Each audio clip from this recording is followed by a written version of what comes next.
Mario Rivadulla presenta Teledebate con Ramón Reyes, Alex Jiménez y Dilenia Cruz. Teledebate, objetivo y veraz, siempre fiel a la verdad.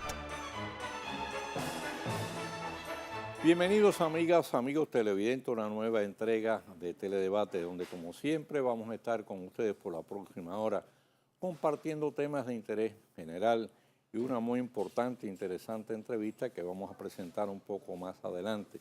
Lamentando otra vez la inasistencia involuntaria de nuestro colega Ramón Reyes, que todavía está en proceso de recuperación. El pensamiento hoy dice así: el sabio no dice todo lo que piensa, pero siempre piensa todo lo que dice. Y un día como hoy, pero en el año 1910, nació en Francia Jacques-Yves Cousteau, quien llegaría a ser el más famoso investigador oceanográfico. Recogió el resultado de sus experiencias en distintos libros y varios documentales, cortometrajes, películas y series televisivas. Dos de sus documentales, El mundo sin sol y El mundo del silencio, fueron premiados con sendos Óscares. Por sus dedicadas campañas en defensa del medio ambiente, de las cuales fue pionero, recibió numerosos reconocimientos. Falleció en París a los 87 años, el 25 de junio de 1997. Y en 1961, bajo la dirección de los doctores Viriato Fiallo y Ángel Severo Cabral, se fundó el movimiento Unión Cívica Nacional con opositores al régimen de Trujillo. En 1971 fracasó una intentona militar contra el gobierno bolivariano. La misma estuvo encabezada por el coronel Hugo Banzer, quien pudo huir al extranjero. En 1987, en el Reino Unido, el Partido Conservador obtuvo la victoria electoral, con lo que Margaret Thatcher inició su tercer periodo como primer ministro. Durante su carrera política ganó el apelativo de la Dama de Hierro, por las decisiones que tomó en situaciones conflictivas, entre estas la Guerra de las Malvinas. En el 2009, la Organización Mundial de la Salud clasificó el brote de fiebre porcina como de elevada peligrosidad y la declaró primera endemia del siglo XXI. La actualidad, como siempre, tiene distintos rostros. En reconocimiento a la Confederación Dominicana de la Pequeña y Mediana Empresa entregó sendos reconocimientos anoche a 7 empresarios y 3 periodistas por el apoyo que han venido brindando a esa entidad. Entre estos últimos fue distinguido nuestro colega Alex Jiménez, director de Primicias y miembro del equipo de Teledebate. La chikungunya, como le andaban a llamar, continúa haciendo estragos. Se reporta que los hospitales reciben a diario cientos de pacientes. En el Moscoso Puello, hasta 300 menores aquejados de fiebre. Y en el hospital de San Cristóbal, donde ha dado más duro la epidemia, el promedio es de 600 casos por día. Lo más preocupante es que un alto porcentaje del personal hospitalario está resultando también infectado. Es preciso intensificar la campaña de la erradicación de los criaderos de la mosca con nuevas jornadas masivas. De lo contrario, la llevada a cabo por empleados públicos en días recientes será un esfuerzo baldío. Al fin, a punto de cumplirse 4 años del atentado a Jordi Veras, que le costó la pérdida de un ojo y de decenas de aplazamientos, el juicio ha quedado concluso para sentencia. Se espera que sean dictadas las condenas máximas, comenzando por el autor intelectual Adriano Román, quien lo organizó y financió desde la prisión, donde ya cumple 20 años. En este caso cabe aplicar la frase de que la justicia tarda, pero llega. Tal ocurrió con el caso de Orlando Martínez y es de esperar que suceda con el del profesor Narciso González y el de Goyito García Castro algún día. Y la fuerte sequía está afectando el suministro de agua, imponiendo la necesidad de hacer un uso más racional del preciado líquido. En este sentido es de esperar que la ciudadanía preste oído a la exhortación que en este sentido le dirige el administrador general de la Casa, Alejandro Montaz, quien ha venido haciendo un eficiente trabajo al frente de esa corporación. El compromiso cívico reclama no desperdiciar una sola gota de agua. Si racionalizamos su uso, alcanzará para todo. El presidente Danilo Medina abandona hoy el país rumbo a Roma, donde será recibido el viernes por el Papa Francisco en el Vaticano en una audiencia privada. Es un señalado honor y una oportunidad para que el mandatario deje bien edificado al ocupante de la silla de San Pedro sobre la grave presión que representa para el país la inmigración ilegal procedente del otro lado de la isla y los esfuerzos que está haciendo su gobierno para enfrentar esa situación, así como la aplicación de la ley de regularización y naturalización. El padre Mario Serrano del Centro Bonó, que tan comprometido ha estado siempre a favor de los haitianos residentes en el país, se queja de la indiferencia con que el gobierno de Martelly recibió su solicitud de que se reduzca el costo y tiempo de entrega de actas de nacimiento y pasaportes a sus nacionales. Otra denuncia similar hace Dieu Bien Aimé, presidente de Fuerza Haitiana de los Derechos Humanos, cuyas solicitudes en igual sentido han recibido oídos sordos, y cuestiona además que la Embajada de Haití no disponga ni siquiera de un traductor. Se contrasta el hecho de que mientras aquí el país hace un gran sacrificio económico para legalizar en forma gratuita a decenas de miles de haitianos indocumentados, el gobierno de Haití está haciendo del plan de regularización una oportunidad de lucro. El presidente Danilo Medina y el ministro de Educación Carlos Amarante Baré inauguraron 145 nuevas aulas en Azua del sistema de tanda extendida.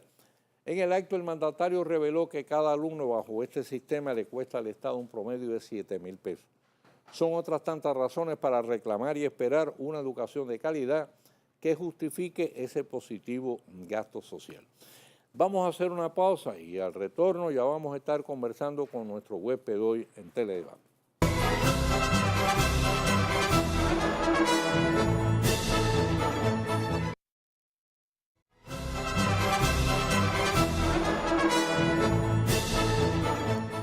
Vino con nosotros hoy el Teledebate el ingeniero Héctor Guzmán, vocero oficial del expresidente Hipólito Mejía. Bueno, bienvenido Héctor, siempre, ya tú eres accionista aquí, lo que pasa es que lo que no repartimos dividendo todavía. Pero bueno, tú siempre eres portador de noticias muy interesantes, ¿no? Sobre todo las que atañen al expresidente Hipólito Mejía. ¿Qué hay qué es lo último de Hipólito? Porque Hipólito es un hombre de muchas ocurrencias, con la ocurrencia puede escribir muchos libros. No. La información más importante que tenemos hoy es que hace un rato, diría yo, a las 4 de la tarde, el presidente Mejía recibió la visita del embajador norteamericano y fue una visita muy importante porque además de la cortesía, del intercambio, sí, se trataron temas que uno no tendrá que decir de lo que se trató, pero entre políticos, vamos a decir, y diplomáticos se tratan temas políticos, la situación política del país, algunos temas relacionados con las donaciones de República Dominicana y Estados Unidos. Una visita muy positiva desde el punto de vista del intercambio que se produjo. Me atrevo a especular que uno de los temas que pueden haber tratado es el DR CAFTA, porque el DR CAFTA firmó precisamente bajo la gestión de Hipólito Mejía. Sí, fue uno de los temas. Exacto. Fue uno de los temas. Y está un tema que está ahora mismo en la palestra por la próxima desgrabación de toda una serie de productos. Sí. Pero que ya lo del desmonte arancelario ya es muy poco lo que queda. Sí, porque se ha ido desmontando de manera progresiva. Hay todavía unos productos muy sensibles como es el arroz, que todavía le quedan años. Claro, pero que vamos a decir que, por ejemplo, yo oí al director de aduana hablando de ese tema y él hablaba que lo que falta todavía por desmontar es apenas un 10%. Sí, o sea que no es tan fuerte. Lo que pasa también es que el sector productivo nacional y el sector productivo industrial ha dejado pasar mucho tiempo también para prepararse. Sí. Yo creo que en parte el propio sector se ha descuidado, pero también ha habido falta de políticas oficiales. Sí, bueno, hay que recordar que en principio, cuando el presidente Mejía dejó el gobierno en el 2004 y llegó el doctor Leonel Fernández, ese tratado se mantuvo varios años inactivo, sin poner en vigencia, y la parte del Estado ahí tuvo una gran deficiencia. Pero ya es una realidad. Sí. Y ya eso es lo que hay que prepararse. Hay que afrontarla. Sí, no, hay que prepararse. Pero además, también hay una gran oportunidad porque dentro de los acuerdos se establece que esos subsidios a los productos norteamericanos habrá que quitarlo también. O sea que el productor dominicano tendrá que prepararse para competir, pero también el productor norteamericano tendrá también que liberar un poco de ese tema de los subsidios. Sí, porque por ejemplo muchos agricultores, muchos rubros agrícolas norteamericanos disfrutan de una serie de facilidades de subsidios. De apoyo del Estado demasiado fuerte. Que que no hay cómo competir con eso. Exacto, de ninguna manera. Pero ese es un tema interesante que son de los temas que nosotros hemos dicho, y lo hemos dicho en este programa, don Mario, que el país debe tener, como diríamos nosotros, una política donde el sector productivo nacional nosotros nos pongamos de acuerdo por encima de intereses políticos. Porque el país que no produce, su moneda nunca va a ser fuerte, ni nunca va a resolver su problema, ni nunca se va a desarrollar. Correcto. Porque todo lo otro es teoría. Japón es fuerte porque produce, Estados Unidos es fuerte porque produce, Correcto. cada país es fuerte porque produce y se desarrolla porque produce. Entonces, el tema de la producción nacional, de los sectores productivos nacionales, es un tema que tiene que ser producto de que nos definamos una política de desarrollo del sector productivo nacional. Que nos pongamos de acuerdo, que no importa el gobierno que venga, se respete la continuidad. Claro, que haya continuidad de política de Estado. Y ese es uno de los temas que tenemos que... Son de los temas que trascienden los intereses políticos partidistas. Yo he sido partidario, de plantear aquí también, que tiene que haber un gran pacto económico que vincule, involucre al gobierno, a los sectores productivos y a los trabajadores, para que todo el país marche en la misma dirección. Es que debe ser. Aquí hay cosas que son como esa. Cuando uno habla del sector productivo nacional, son cosas sagradas. Por ejemplo, son temas que deben de producir un gran acuerdo, un gran consenso que trascienda a los políticos partidistas. Correcto. Que no importa el gobierno que llegue. Usted pueda tener una agenda que todo el que llegue ahí la pueda cumplir. Que sea política del país. Sí, porque mire lo que está pasando ahora con el Tratado de Libre Comercio, el de Recasta. Ahora hay una discusión y un planteamiento en el Senado que van los sectores a hablar, pero ya el problema aquí no es de teorizar mucho. No, Aquí, ahora hay que montarse en un patín de verdad. No, aquí hay que resolver ya. Sí. Bueno, ¿cómo van los trabajos organizativos de la convergencia? Bueno, mire, don Mario, nosotros hemos definido dos líneas de trabajo. Una cosa es lo que le llaman el PRD mayoritario, que es todos aquellos PRDistas que simpatizan con nosotros, es decir, con Hipólito, Luis Abinader y todo el sector contrario a Miguel Vargas Maldonado, hemos decidido organizarnos en el PRD mayoritario. Tan pronto nos organicemos en el PRD mayoritario, que debemos concluir ese proceso de juramentación de toda nuestra estructura a nivel nacional y del exterior en este mes de junio, tan pronto definamos eso, entonces vamos a dar el paso a constituir o a utilizar uno de los partidos de nosotros que tenemos ahí ya reconocidos y relanzarlo cambiándole el nombre, cambiándole símbolos, cambiándole colores, adaptándolo a una nueva situación, relanzándolo para entonces tener lo que sería una organización política donde nosotros organizamos a todos los PRDistas que nos siguen. Entonces, ese es el paso que daríamos en el mes de julio o agosto.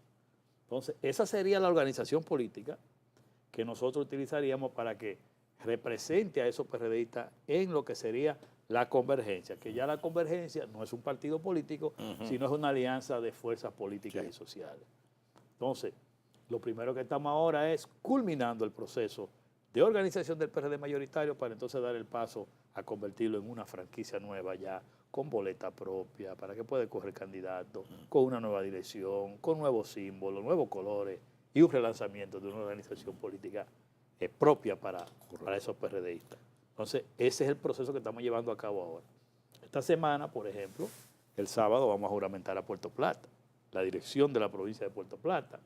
Juramentaremos también a Monteplata el domingo. Y así vamos en cada provincia. El fin de semana pasado juramentamos a Samaná, juramentamos a Nagua, juramentamos a Santiago, juramentamos en el este a Romana, a Higüey, a El Ceibo y a Tomayor. Nosotros en ese fin de semana pasado juramentamos 7 provincias. En este vamos a juramentar unas 3 o 4 más. Y ya al finalizar junio concluiremos lo que nos falta del sur fundamentalmente y una partecita muy pequeña del Cibao. Concluir ese proceso, entonces vamos a la parte que yo le he señalado, de ya crear la organización o adaptar o relanzar, refundar la organización política que va a sostener a todos estos dirigentes, estos militantes, que hoy son del PRD, y además por el cual esos militantes y esos dirigentes pueden canalizar sus aspiraciones de síndico, diputado, senador y ese tipo de cosas. En ese paso es que estamos nosotros ahora. Bueno, Yanilda Vázquez renunció también al PRD oficial. Y después que dejó de recuerdo un brulote como tarjeta de despedida a Miguel Vargas Maldonado, y va para la convergencia, pero amenaza con incorporarse a la carrera por la presidencia, ¿no? Ahora mismo en la competencia están, bueno, Hipólito es una incógnita todavía, no se ha definido. Abinader sí, ya lanzó su candidatura. Perfecto, hace tiempo. Y ahora tendrá a Yanilda, no sé si hay alguien más, ¿no? Sí, en lo que es ese PRD mayoritario, Yanilda ya había expresado y había hecho una especie de lanzamiento de sus aspiraciones presidenciales. Ella aparece ahora renunciando a la militancia del PRD. Yo le preguntaba a ella, inclusive de manera muy directa, individual, que por qué ella hacía eso. Ella me dijo, mira, yo con esto lo que yo estoy haciendo es, para evitar que se malinterprete o se ponga a circular rumores de que yo estoy esperando que Miguel Vargas me levante las sanciones para yo apoyarlo a él y mantenerme en el PRD con mi mismo cargo. Entonces, para que eso no se especule ni nadie invente con eso, yo prefiero renunciar ahora. Y volveré al PRD cuando el PRD sea rescatado de esa dirección que tiene. Eso me lo dijo ella misma. Sí, eso fue lo que declaró además. De manera que fue una decisión muy particular, muy personal de ella, y que uno tiene que respetar. En el caso de nosotros respetamos, y no hay duda de que en el PRD mayoritario, ya cuando nosotros establezcamos lo del partido, ya ella podrá canalizar sus aspiraciones, porque en su momento en el PRD mayoritario se definirá la metodología, cómo se van a escoger los candidatos y el tiempo en que se escogerán esos candidatos. Y ahí, como es una organización democrática, ella podrá canalizar sus aspiraciones y otros dirigentes también. Ahora, Héctor, ¿no te parece que están poniendo demasiado énfasis en la competencia por la candidatura presidencial y dejando de lado las tareas de oposición al gobierno? Bueno, es que el primer paso es organizarse. Nosotros estamos muy claros que además que después de organizado es más importante la tarea esa de hacer la labor de oposición que el país está demandando, y lo de la candidatura viene después. Pero usted sabe que en esta política dominicana hay compañeros, no solo en el PRD, sino y con nosotros, sino en el Partido Reformista y en el PLD, que anteponen sus intereses particulares a los intereses generales y lanzan candidaturas para unas elecciones que son en el 16. Hay gente que tiene ya más de un año y medio caminando. Sí. Aquí siempre estamos en campaña, porque aquí la gente se vuelve loco con las aspiraciones. Porque, bueno, esa es una de las cosas por las que es importante la ley de partido. Porque, por ejemplo, en el proyecto de ley de partido, que lamentablemente no se ha aprobado, se establece que esas precampañas deben regularse y organizarse un año antes de las elecciones. Y eso al país le conviene. Pero no se ha aprobado la ley de partido. ¿Por qué? Y todo el mundo está en la calle aspirando. Porque la gente se vuelve loca. La gente con un afiche, una valla y veces en ella. Hay gente que para veces también, porque no tiene ni siquiera posibilidades. Pero este es el país que tenemos. En el caso de nosotros y de los otros partidos, como tú dices, Mario, lo importante ahora mismo es organizarse. Y la tarea de oposición.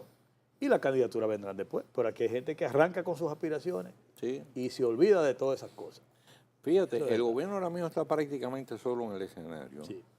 Y el presidente Danilo Medina, a más de 2 años de haber sido electo, mantiene unos niveles de aceptación sin precedentes.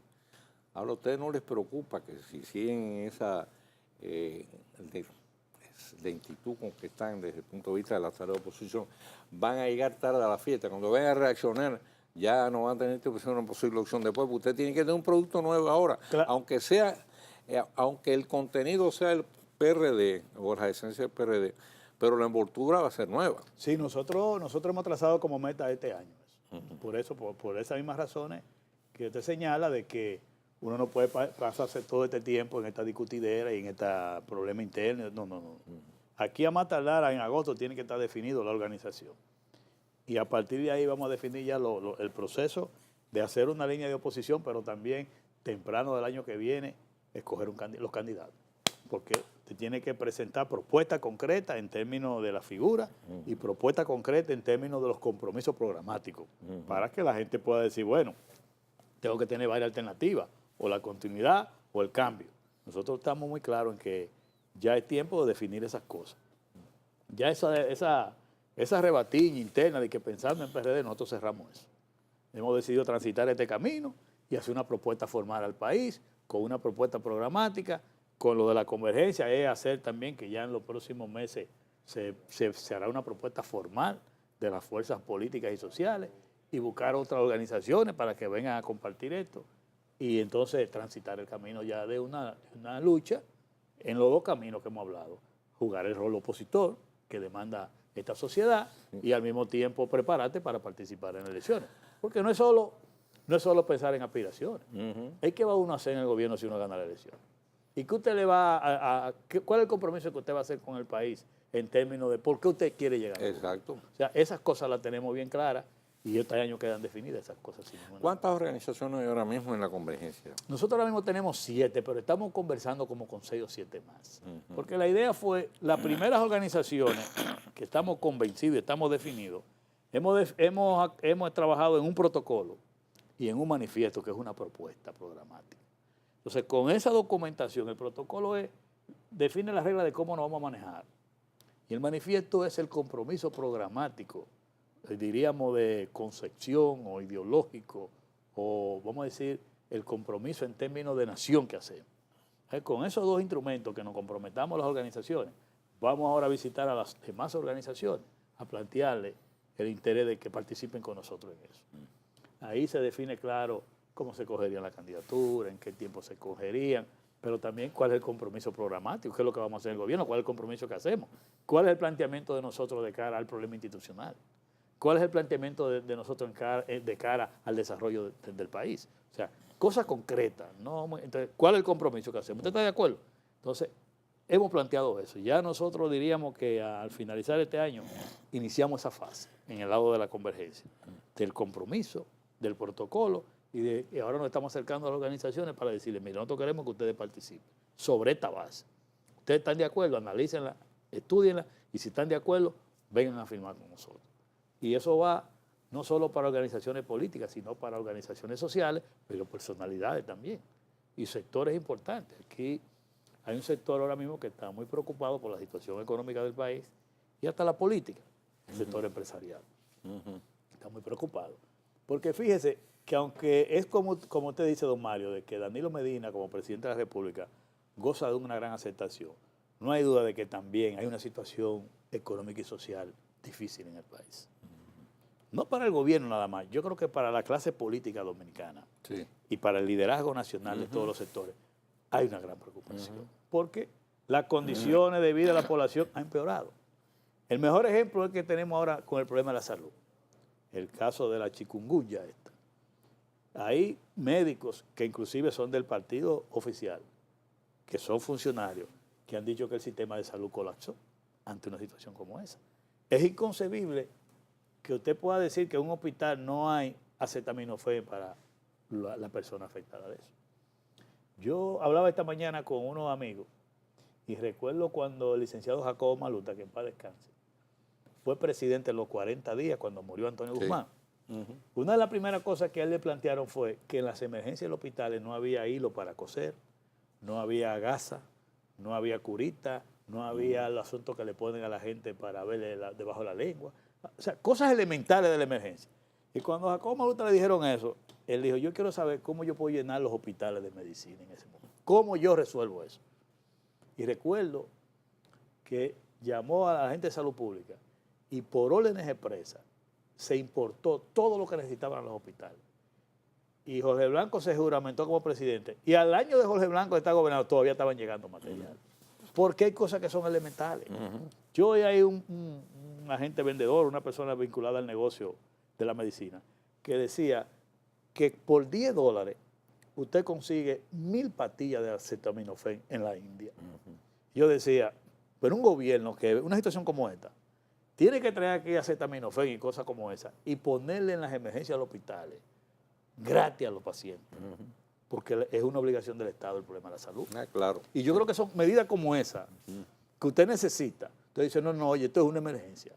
Vamos a tener aquí, no puede faltar en una emergencia de un hospital una pastilla de ese tipo de cosas y lo esencial. Entonces, no, llene el hospital de eso.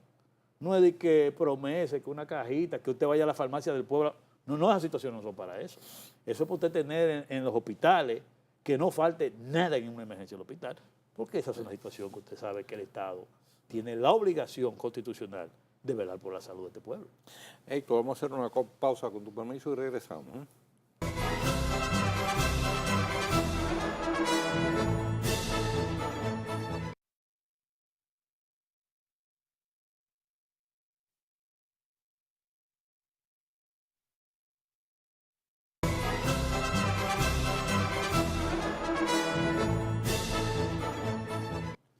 Bien, estamos conversando con el ingeniero Héctor Guzmán, quien es el vocero oficial del expresidente de la República, Hipólito Mejía.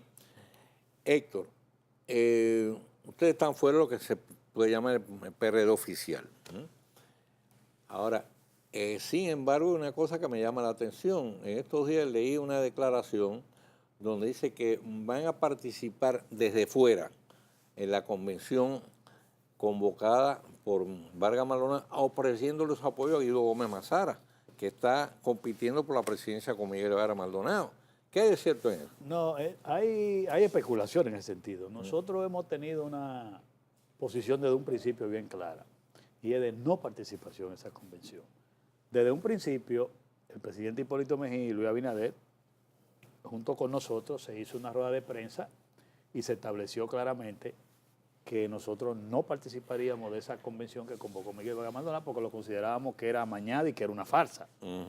Entonces, nosotros ahí no ha cambiado nada para nosotros.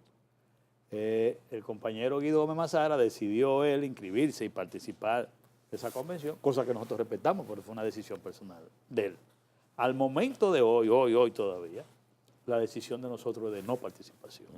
Es más, nosotros lo que estamos, para nosotros es un tema finiquitado. Ese tema de PRD y de Miguel Vargas, nosotros lo finiquitamos.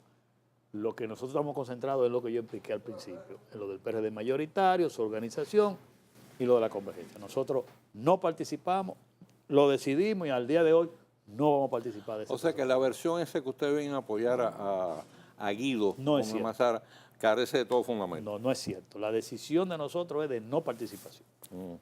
No participación. Y cada vez vemos más que ese proceso va a ser un proceso que va a ser más un simulacro y más una farsa que una convención. Porque dígame usted, si el tribunal, comencemos, la comisión organizadora de Miguel Vargas, la comisión en cada municipio del Grupo Miguel Vargas, quienes van a contar los votos en cada lugar del Grupo Miguel Vargas. ¿Y qué convención es esa? O sea, usted, por más que usted quiera, quien cuenta los votos, quien dice quién ganó, quien llena el acta y quien da el boletín, todo de un solo lado. Pues hay que respetarse. Nosotros sabemos que eso no es posible. Pero lo que es peor, si usted dice que una convención es el 20 del mes que viene, estamos hablando a un mes casi, pero ¿cómo es posible que usted al día de hoy no sepa quién es que va a votar? Cuando esa convención se anunció en agosto del año pasado. En agosto del año pasado se decidió que iba a haber una convención para julio de este año. Pero hasta las elecciones nacionales, las elecciones de la República, a los partidos políticos, todos los meses le dan un corte del padrón para que sepa quién es que va a votar y quién se inscribe cada mes. Todavía no hay padrón ahí. No, pero el propio presidente del partido, Miguel Vargas Maldonado, dice que él no conoce el padrón, lo dijo en esta semana. Él mismo dice, yo no sé cuál es el padrón. Entonces, además, ¿cómo se ha hecho eso en el PRD siempre? Cuando usted inscribe su candidatura, por ejemplo, Mario Rivadulla va a pedir a presidente del PRD, usted inscribe su candidatura y a los 5 días de usted inscribe su candidatura, le dicen si usted se acepta o no se acepta su candidatura. Aceptada su candidatura, inmediatamente usted tiene un delegado ante esa comisión organizadora que le da seguimiento a todo el proceso de organización de las elecciones. Sí, claro. Es como en la Junta. En la Junta Central Electoral usted tiene un delegado cada partido que le da seguimiento a todo el proceso de organización de las elecciones que van a ser dentro de 4 años. Entonces, en el PRD, al día de hoy, en esa convención que Guido está participando, al día de hoy él no tiene delegado en la comisión organizadora. Bueno, no tiene un delegado. Entonces, eso es un relajo, diría yo, una farsa y además, diría yo, una burla a los PRDistas que tenemos una tradición de ser un partido que hace sus convenciones democráticamente, abiertas y cosas así.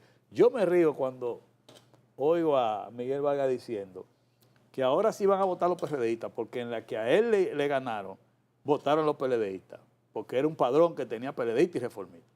Pues mire, yo quiero decirle aquí, don Mario, que el padrón que se utilizó en esa convención que Miguel perdió, fueron ellos que lo decidieron que ese era, no fuimos nosotros. Porque sí, yo me recuerdo que yo creo que fue un error de él. Yo era el representante de Hipólito Mejía en la comisión organizadora y yo le decía al doctor Esqueda, que era el presidente de la comisión, yo le dije, cuando Esqueda me preguntó a mí, ¿con qué padrón ustedes están de acuerdo? Yo le dije, mira, el equipo de Hipólito Mejía está de acuerdo con el padrón que ustedes decidan. Si es cerrado, si es semicerrado y si es abierto o semiabierto, como ustedes lo pongan, no tenemos problema. Pregúntale a la gente de Miguel Vargas. ¿Y usted sabe quién era que representaba a Miguel Vargas en esa comisión? Julio Mariñez, ese que está ahí ahora dirigiendo. Y cuando le preguntan, Mariñez, ¿cuál es el padrón que ustedes están de acuerdo? Y ellos dijeron, semiabierto.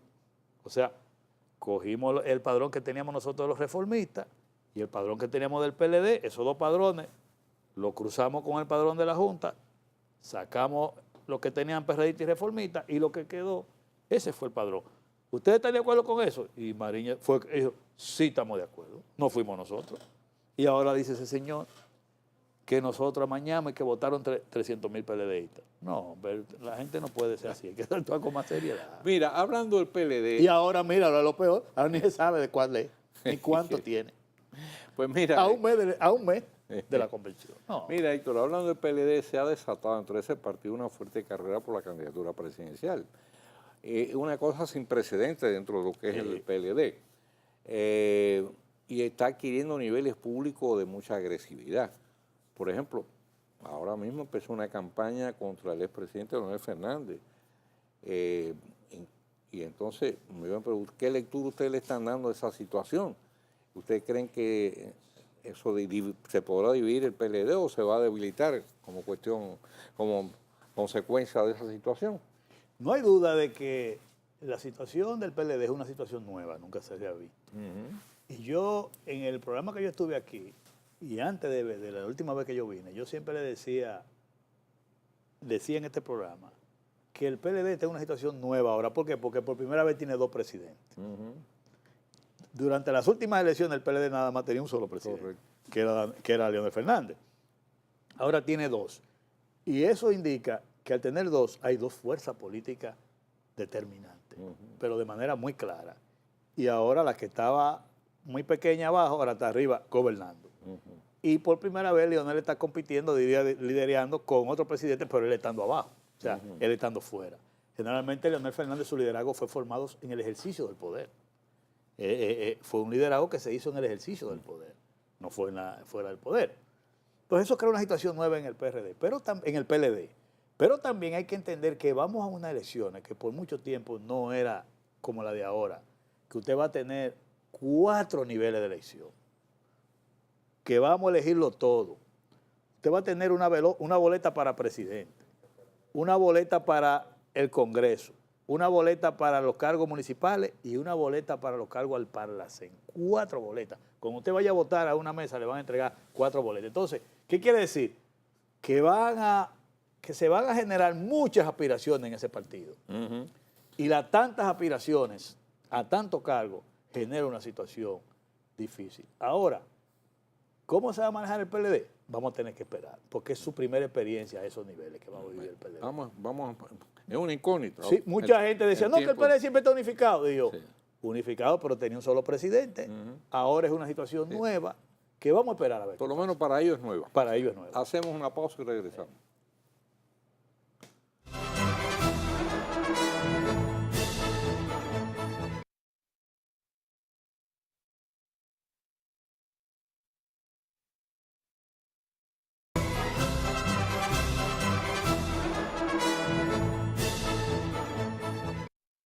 Bien, Héctor, nos quedan unos pocos minutos, pero desde el punto de vista de una valoración estrictamente política, ¿con cuál candidato que pueda presentar al partido de gobierno consideran ustedes que tendrían más posibilidades de victoria? ¿Ustedes han analizado ese punto? Bueno, nosotros siempre hemos estado preparados para cualquiera que sea el candidato. No hay duda de que... Pero a mí me luce que el candidato que va el PLD a tener va a ser a Leonel Fernández. Creo que... Bueno, hasta ahora uno no puede tampoco afirmar así de manera muy categórica de que sería Leonel Fernández, pero todo parece indicar que va a ser él. Porque los otros son proyectos más o menos de posicionamiento, en crecimiento. Y para el tiempo que falta, es muy difícil articular una candidatura nueva en un partido como el PLD. Muy difícil para competir con Leonel Fernández. Yo soy de lo que digo que ahí, a menos que no sea que Danilo Medina apoye a uno contrario a Leonel, muy difícil. No creo, porque eso pudiera dividir el PLD. Sí, no creo que, bueno, pero creo que en una participación abierta sí, en el tiempo que falta. Hay que entender que el candidato hay que cogerlo antes de mediados del año que viene. Es decir, en menos de un año articular una candidatura con posibilidad de ganar no es tan fácil. Correcto. Eso pienso yo. Bueno, este fue el primer espacio que se dio a conocer la reactivación del grupo que encabeza Hipólito Mejía. Cuando poco lo esperaban. Así que le agradecemos la primicia a Héctor. Y ahora te vamos a solicitar otra. Esto es confidencialmente y sin que nadie se entere nada más que nosotros. Por fin, Hipólito se va a presentar como candidato, sí o no. Pues decímelo en confianza, te prometemos que vamos a guardar el secreto. Bueno, eso tal y como él dijo, vamos a esperar que las circunstancias determinen eso. y él está sujeto a lo que decida la mayoría. La prioridad para Hipólito Mejía ahora mismo es organizar ese PRD mayoritario y construir la convergencia. Y él ha dicho claro, hablar de candidatura ahora es extemporáneo. Vamos a organizar primero la maquinaria y resolver este problema que tenemos y después hablamos de candidatura. Y las circunstancias y la mayoría decidirán, pero no está aferrado a una candidatura como de vida o muerte, porque él está muy claro que el principal objetivo ahora es trabajar por un cambio de gobierno. Y para lograr ese cambio de gobierno hay que unir a la mayor cantidad de voluntades, de fuerza política, de personas, de organizaciones. Entonces, el que tiene esa misión clara no puede colocar un interés particular por encima de ese interés general. Y tiene que estar muy claro, y él lo ha dicho y lo hemos hablado muy en confianza. Mira, esta es la tarea prioritaria. Ahora hablar de candidaturas es temporáneo, y más para una gente que ha sido presidente. Por eso usted ve que el mismo Leonel dice de que depende cómo soplen los vientos. Sí. Y Balaguer le decía, déjeselo a la providencia. Claro. Porque el que ha sido presidente no tiene que precipitar decisiones de este tipo, se tiene que manejar con el tiempo, con las circunstancias y con las condiciones. Y así mismo lo está haciendo el presidente Hipólito Mejía. Claro del objetivo y en función del tiempo y los pasos que va dando, eso no se puede descartar. Y la política en definitiva depende mucho del sentido de la oportunidad. Claro, claro, claro. Y más el que ha sido presidente ya, que conoce, que tiene una campaña hecha. Porque el que está comenzando puede comenzar temprano a lanzar unas aspiraciones. Pero ya gente como era Balaguer, como el propio Leonel Fernández. Ya tiene camino trillado. Sí, ya tiene su campaña hecha. No tiene que pensar mucho en eso. Pues muchas gracias, Héctor. Siempre es muy agradable conversar contigo y sobre eso uno se edifica mucho porque tú primero tienes capacidad de análisis muy sereno, muy objetivo, es como hay que hacer en política, ¿no? A veces la pasión uno huila el sentido de la gente, de la realidad y se pierde. Pero aparte de eso tienes muchas informaciones porque estás muy cerca ahí de Hipólito Mejía. Y además estás siempre en activo tú en campaña, ¿no? Así que te agradezco mucho haber venido y te esperamos pronto. Mario, Hacemos la pausa y cuando regresemos en breve estamos con el tiro rápido.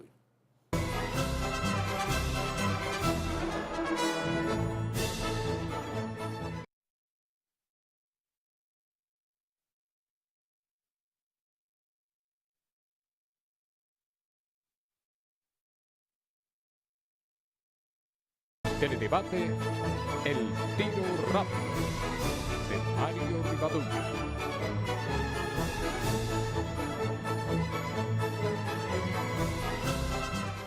Según el reportaje que despliega en su edición de hoy en primera plana el matutino gratuito El Día, el pueblo dominicano juega un estimado de 300 millones de pesos diarios.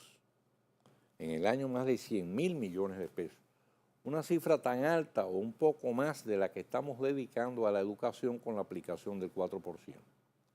Pero ojo, ese cálculo está basado exclusivamente en las 30.750 bancas de apuestas que aparecen registradas en el Ministerio de Hacienda y operan legalmente.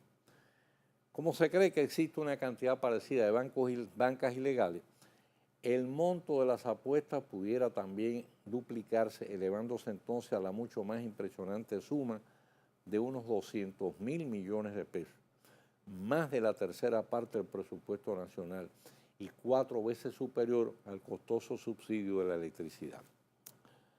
De por sí, el juego es un vicio que puede llegar a extremos de penosa adicción y de gradual empobrecimiento no solo material, sino físico y espiritual. Muchas vidas se han arruinado por el vicio del juego.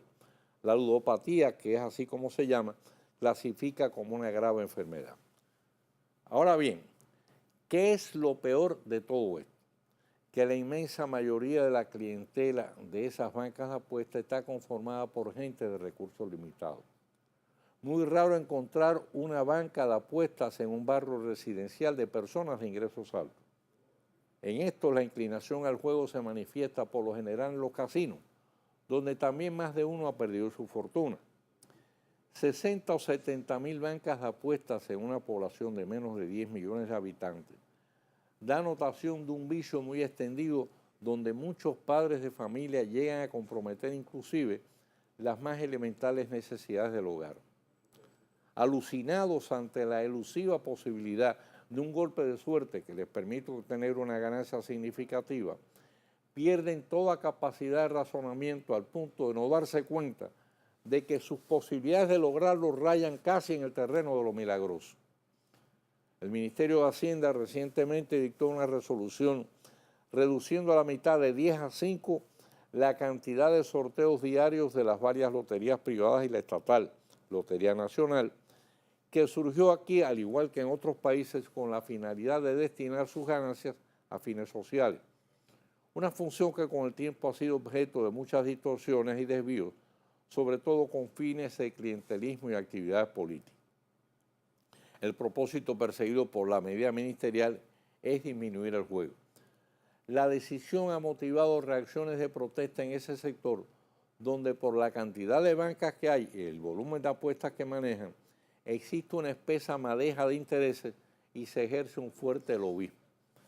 De esperar que el ministro Simón Lizardo se mantenga firme frente a toda presión y que su postura encuentre más decidido respaldo por parte del presidente Danilo Medina.